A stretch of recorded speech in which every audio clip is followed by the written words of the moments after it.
Сегодня мы поехали на один из заводов, с которым мы сотрудничаем.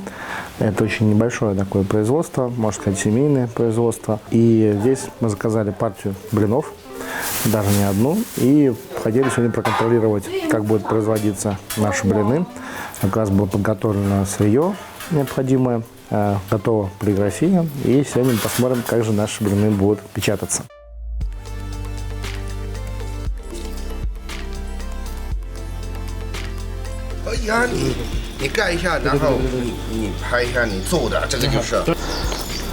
Особо приятно самостоятельно поучаствовать в процессе укомплектовки найфея или внутренней бумажки, вложения нашим логотипом.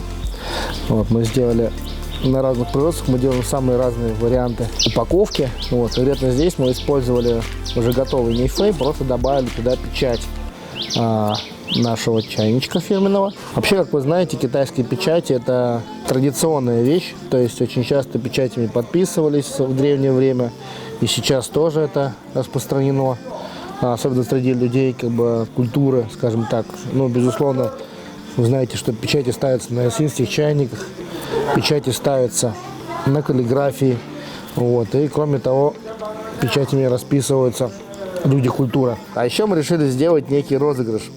Будет всего лишь 2 блина, где будет стоять 2 печати, как здесь. Вот раз такой блинчик, и на всякий случай возьмем из серединки, будет еще второй такой блинчик. Так вот, кто нам потом покажет блин, в котором вот так вот 2 печати, тому специальный эксклюзивный подарок будет от меня лично.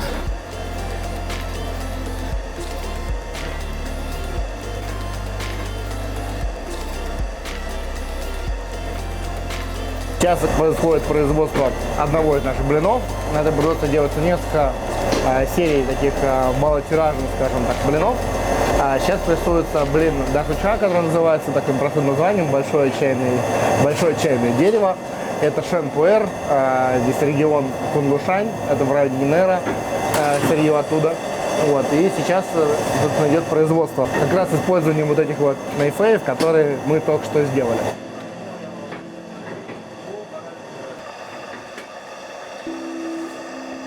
Почему важно быть на производстве в процессе изготовления наших блинов? Мы всегда стараемся это делать, вот, и потому что, во-первых, нужно посмотреть, какое сырье кладется, во-вторых, нужно посмотреть качество, вот, ну и, собственно, личное присутствие, оно всегда имеет смысл. В данном случае, вот я сейчас смотрю, вот, работница, потому что я здесь нахожусь, и потому что директор знает, что мы здесь, она очень тщательно отбирала не только пыль, но и даже мелкий какой-то ломаный лист, там, хуанпьен, там, все, что как бы считается таким, скажем, выбраковкой при очистки сырья, и поэтому это сырье не попадает в прессованные блины. Очень часто на производствах, особенно если это какое-то дешевое сырье или, ну, скажем, не очень добросовестный хозяин производства, он кладет туда и пыль, и, наоборот, даже бывает специально их добавляют для того, чтобы удешевить производство и чтобы вес добавить больше. Вот, такие случаи, к сожалению, имеют место быть. Но личный контроль позволяет избежать таких ситуаций. Собственно, как производится прессовка блина? Конечно же, многие знатоки чая уже это знают и даже видели по некоторым нашим другим видео, но, как говорится, повторение – мать учения. Сначала, значит, подается маоча или чай-сырец в таком мешке, как правило, кладется на стол, значит, и рядом, значит, мастеру, у которого весы, специальная форма. В эту форму, значит, отвешивается нужное количество чая и потом вкладывается бумажка найфей. Вот. Причем, кстати, вот сейчас она видела одну бумажку, на которой не пропечаталась печать, она ее оттуда убрала, собственно, и, значит, использовала нужную бумажку. Вот. После этого, значит, она дает следующему мастеру, который, значит, распаривает это сырье, оно разбухает немного, то есть там специальная паровая машина. Вот. И, значит, после того, как сырье распарено, надевается такая тряпочка на сам цилиндр. Вот, значит, цилиндр достается, тряпочка плотно закручивается и кладется под пресс. После этого другой мастер уже достает блин из-под пресса, поворачивает, видите, еще раз, чтобы для плотности. Ну, кстати, в зависимости от того, какое сырье, бывает несколько раз прям прессуется, там 2-3 раза. Но, как правило, 2 раза. И после этого кладет уже на каменный пресс. То есть еще дополнительно прессовывает. Какое-то время блин там лежит. И после этого складывается на вот такие подносы. После этого происходит сушка. Потом снимается тряпочка и происходит финальная сушка в специальном шкафу. После этого блин уже полностью готов, и уже только осталось его упаковать. Сначала так называемый вайбаоджон, то есть внешняя упаковка, бумажка такая, да, известная всем. И, значит, после этого она уже упаковывается в туны. По 7 блинов, цезибин. Бывает либо бамбуковая, либо бумажная упаковка. И складывается в коробку, где по 6 таких тунов. Стандартное количество 42 штуки. Ну, вот такая вот коробка, тоже известная всем, кто так или иначе связан с чаем. Вот, и все, чай готов к реализации. Самое сложное в производстве блинов — это как раз вот это вот завязывание узелочка. Размотать его гораздо проще. Сейчас вот я уже подсохший блин, разматываю узелочек. Вот так это делается. Вот, аккуратненько, значит, как тряпочка. И потом эта тряпочка снимается. Снимать нужно осторожно, потому что, блин, еще только-только подсох. Вот. Это нужно делать аккуратно. Конечно же, профессиональные сотрудники завода делают это куда более уверенными движениями, чем я. Вот. Но вот видно, что вот так вот можно снять тряпочку. И вот наш замечательный блинчик. Надо сказать, что каждый рисунок чайного листа на поверхности Нифей уникальный, потому что это живой продукт. Вот, поэтому надо будет приобретать довольно причудливые формы рисунок чайного листа. Мне лично очень нравится Нифей вот эти, я их даже одно время раньше собирал. Вот. Ну а, как я уже говорил, теперь есть повод еще и поразглядывать эти Нифей, потому что у кого будет два таких чайничка, тому очень повезет.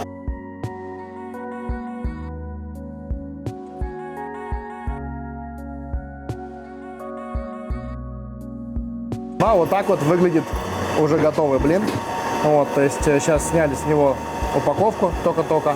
Вот, и надо сказать, что особо ценно, за что я очень люблю присутствовать на чайных заводах, это абсолютно невероятный аромат. То есть если его даже понюхать, особенно вот здесь, вот где самая сильная прессовка была, аромат просто божественный.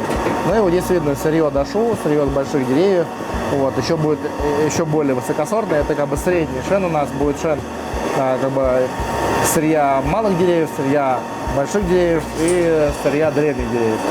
Вот это вот средний, вот такой вот, так вот он красиво выглядит. Видно наш нифейчик. Вот такая красота. Скоро будет сушиться и пойдет на упаковку.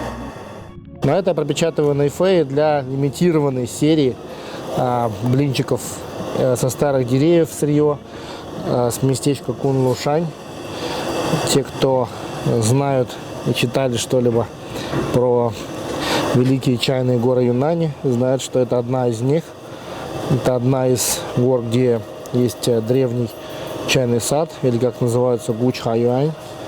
Вот, и будет лимитированная партия, буквально несколько десятков блинов самого лучшего сырья из этого места.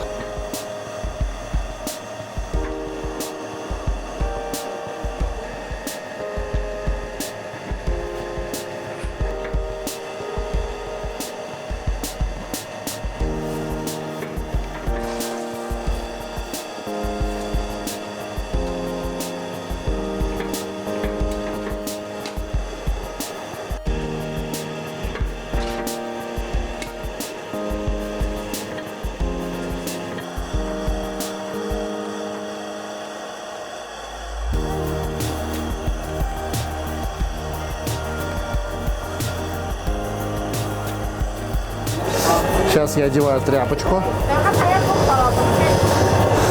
Тряпочку разравниваю. Потом ее нужно вот так вот поднять. После этого надо аккуратно одеть вот сюда. Вот. Вот. Потом вот так вот. Вот так вот.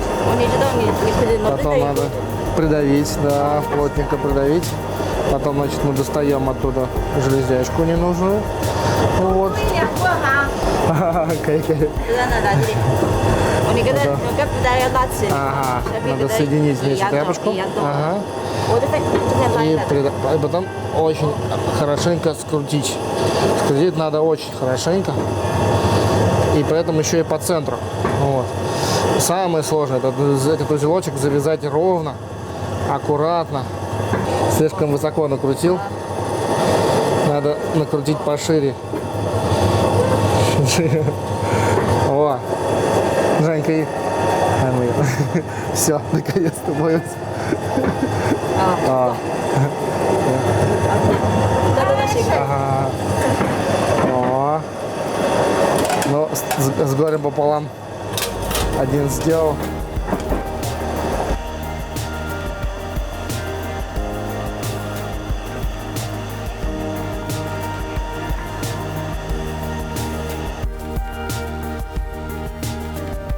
Ну а сейчас мы находимся в сушильном шкафу. Здесь сушится партия наших блинчиков, которые как раз были произведены вчера. Это Гунтин Шупуэр. Вот видно наш логотипчик отпечатанный. Вот. Блинчики получились очень красивые, ароматные. Я думаю, скоро можно будет их уже и попробовать. 不好意思，或者还没做好了。这个还没干啊，那是料是不一样的，他们可能料不一样的，但是这个是好喝的，老的。这都是вот если что та. Ну а сейчас мы попробуем завернуть сами наш первый гунтинчик. Вот, только-только подсох. Я, естественно, не профессионал в плане заворачивания блинов, но как я это много раз видел на разных производствах, могу попробовать это сделать все-таки сам.